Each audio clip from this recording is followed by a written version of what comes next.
In this flag in 50 seconds, we're looking at the Pas and Agitos of the Paralympics.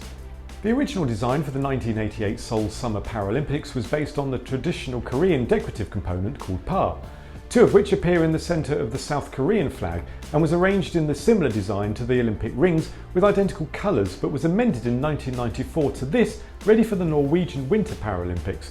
The colours, including white, were most widely represented in national flags. This stayed in use until 2004 Athens Summer Paralympics, where this 3 Agitos symbol was first used.